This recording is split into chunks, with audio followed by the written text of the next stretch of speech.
और अब बात करेंगे आज के इस पूरे डेवलपमेंट को लेकर, जो कुछ यूक्रेन में चल रहा है, रूस के खिलाफ जो जंग चल रही है। दो खास मेहमान और जुड़ गए मेरे साथ। अमेरिकी विदेश विभाग के प्रवक्ता जेड तारड़ साहब हैं और रूस में मॉस्को में काम करने वाली हिंदुस्तानी मूल की पत्रकार हैं आरती सोनी, जो कि वॉइस ऑफ रशिया के लिए काम करती है, वो भी मेरे साथ जुड़ गई हैं। दीपक गोरा साहब और जनरल साहब तो पहले से ही मौजूद हैं, प्रणय भी वहाँ मौजूद है। लेकिन जेड तारड़, मेरा पहला सवाल आपसे है, आज जब प्रेसिडेंट बाइडेन स्पीच दे रहे थे तो ऐसा लग रहा था कि वो वॉर को ख़त्म होते देखना नहीं चाहते हैं। ऐसा इंप्रेशन क्यों आया कि वो पुतिन को ज़्यादा एलिज कर रहे हैं वॉर के लिए, रादर देन ये एफर्ट करें कि ये वॉर ख़त्म हो?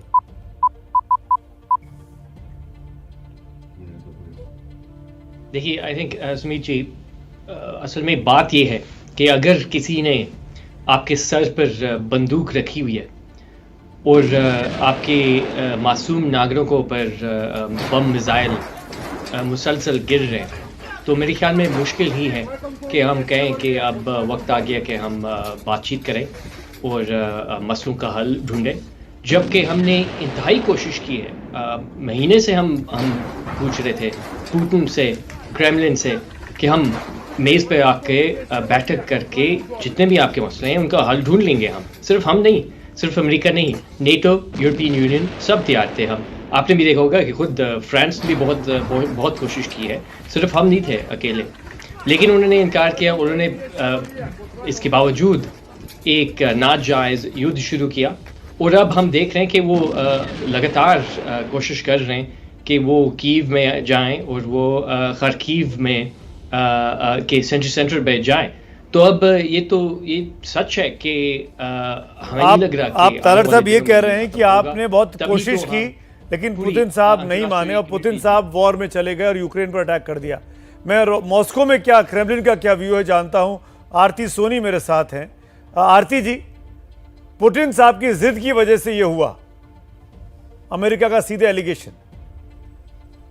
जी नहीं, ये बिल्कुल गलत है। पहले तो मैं आपके जो प्रवक्ता है अमेरिका से, उनकी भी वार्ता सुन रही थी, जो उन्होंने बोला है तो रूस कब्जा करना चाहता है या रूस ने हमला किया है, नाजायज हमला जो बोला जा रहा है, ये बिल्कुल गलत है। मैं एक बार और उदाहरण दे चुकी, भारत और पाकिस्तान दो देशों के जो तुलना की जाए, एक बड़ा है एक छोटा है। एक जो आरती जी थोड़ा सा आपको इंटरफेयर कर रहा हूँ, एक मिनट में आऊंगा, लौटूंगा। एक बड़ी खबर आ गई है, let me make it this announcement. Breaking news है, प्रधानमंत्री मोदी ने राष्ट्रपति व्लादिमीर पुतिन से एक बार फिर फोन पर बातचीत कर ली है। इस बातचीत में क्या डिटेल हुए हैं रेस्क्यू ऑपरेशन के मद्देनजर, वो बहुत अहम हो जाता है। ऑफिशियल रिलीज, प्रेस रिलीज आना बाकी है विदेश मंत्रालय की तरफ से। अभी इस बात की कंफर्मेशन है कि प्रधानमंत्री मोदी और राष्ट्रपति पुतिन के बीच फोन पर बातचीत हुई है। थोड़ी देर में पूरी बातचीत का ब्यौरा मिलेगा, मैं आपको उसके लिए भी अपडेट करूंगा। लेकिन तुरंत चलते हैं वापस आरती जी के पास। आरती जी, आप कह रही हैं कि जेड तारड़ या जो बाइडेन ने जो कहा वो गलत कहा। जी बोलिए, कंप्लीट करिए। देखिए, उकसाने वाली कार्रवाई कई बार यूक्रेन के द्वारा की गई है।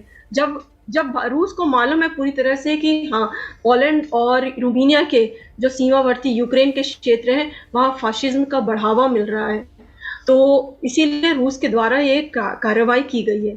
और लुगांस्क और दनेस्क रूस ने हमला किया, रूस ने हमला नहीं किया है।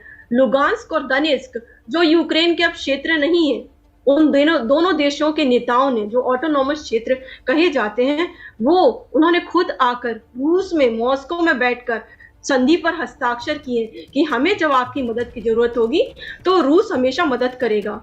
तो किस बात पे कहा जा रहा है कि यूक्रेन पर रूस ने हमला किया या कब्जा करने की रूस की नीति है? तो रिस्पॉन्ड करना चाहेंगे कि लुहांस्क और दोनेत्स्क जो दो सोवियत कंट्री जिनको मॉस्को ने अनाउंस किया, पुतिन साहब ने अनाउंस किया, वो देश ऐसा चाहते थे कि वो इंडिपेंडेंट हो जाएं, यूक्रेन के खिलाफ निकल जाएं? जी, दोनों देशों ने मेरा सवाल तारड़ साहब से। आरती जी जस्ट होल्ड ऑन, मेरा सवाल तारड़ साहब से। जी प्लीज मिस्टर तारड़।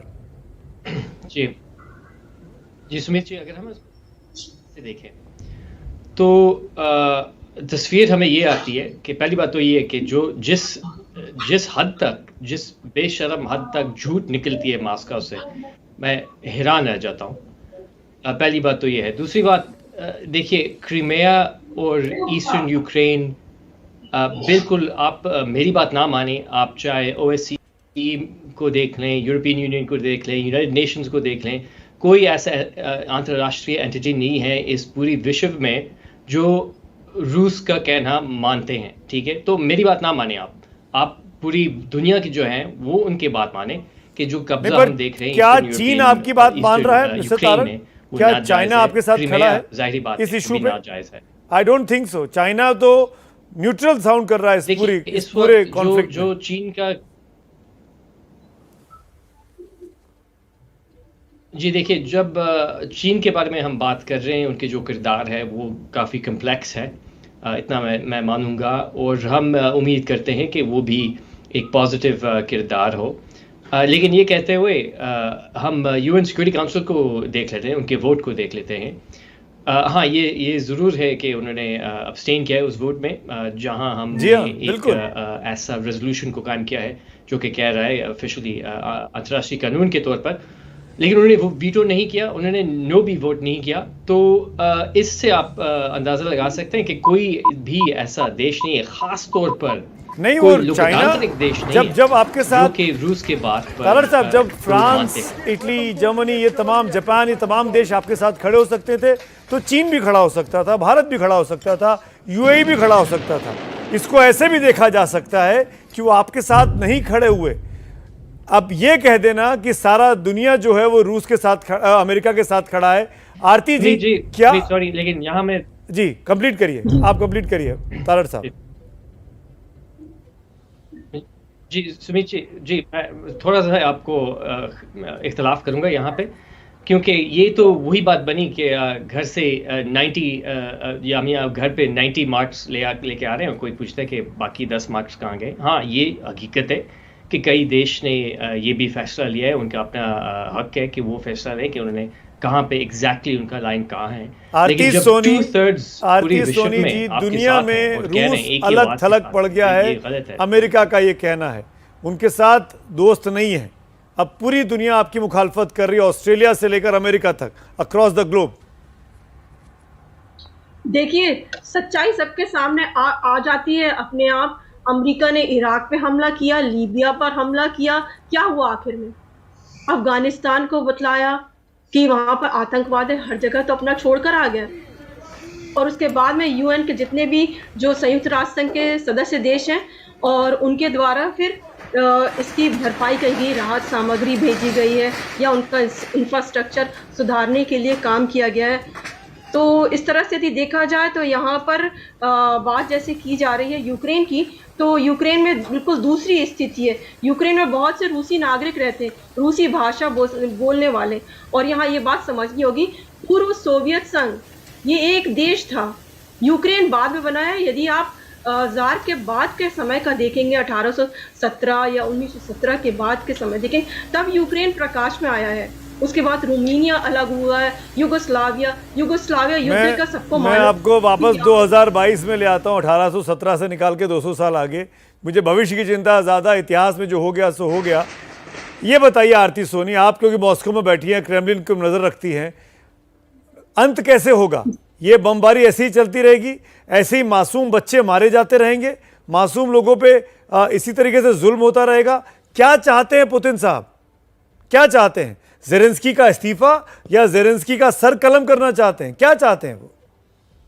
सर कलम तो नहीं करना चाहेगा। रूस की आर्मी के बारे में एक बात बोलना चाहूंगी कि रूस की आर्मी जो है या सेना है, वो कभी भी आम नागरिकों के ऊपर हमला नहीं बोलेगी। ये बात मैं 100% बोल सकती हूँ। रूस की आर्मी कभी भी, सेना कभी भी बच्चों पर हमला नहीं करेगी। कल ये बात एक बिल्कुल अपना इंडियन भाई मारा गया है, एक इंडियन छात्र मारा गया है उसी बॉम्ब अटैक में। वो भी एक सिविलियन था, वो कोई आर्मी का आदमी नहीं था, पढ़ने गया था, मेडिकल की पढ़ाई कर रहा था। आरती जी, ये भी सच्चाई है। मैं इसमें नहीं जा रहा हूं कि आपकी सेना क्या करेगी क्या करेगी। मुझे बताइए पुतिन साहब क्या चाहते हैं कि कीव में कौन होना चाहिए, कौन उनकी पसंद है?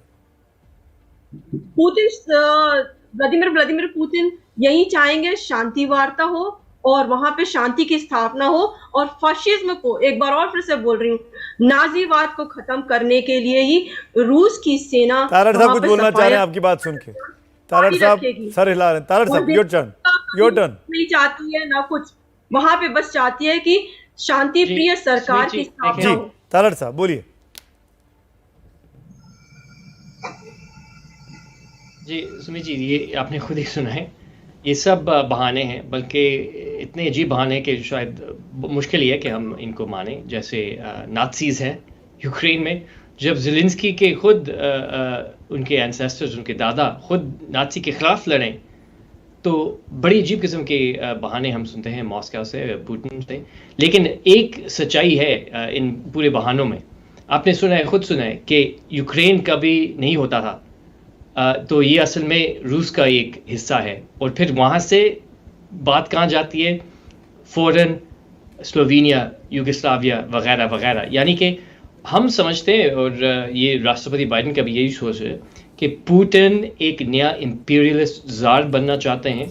वो चाहते हैं जो 19th सेंचुरी में इंपीरियल रूस था, वो उसको नया तरीके से वापस लेके आना चाहता है, और यूक्रेन को अपना कॉलोनी बनाना चाहता है, जैसे उन्होंने बेलारूस को बनाया है, जैसे उन्होंने मोल्दोवा को भी नीचे रखा हुआ है।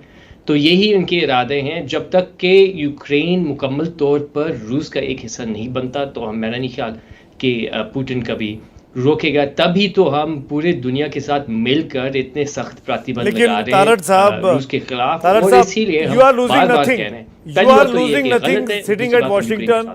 और यूक्रेन में तबाह हो गया पूरा मुल्क, 60% मुल्क में बमबारी हो रही है। यूक्रेन के बड़े बड़े शहर नेस्तनाबूद हो रहे हैं, ख़त्म हो रहे हैं, और अमेरिका दूर से बैठा हुआ है। क्या सोच है अमेरिका की? मैं चाहूँगा इस स्टोरी को ज़रूर देखें हम लोग, जो मेरे सहयोगी प्रणय उपाध्याय ने फाइल की है कीव से। क्यों अमेरिका ऐसा कर रहा है, क्या होगा आगे, देखते हैं इस कहानी में।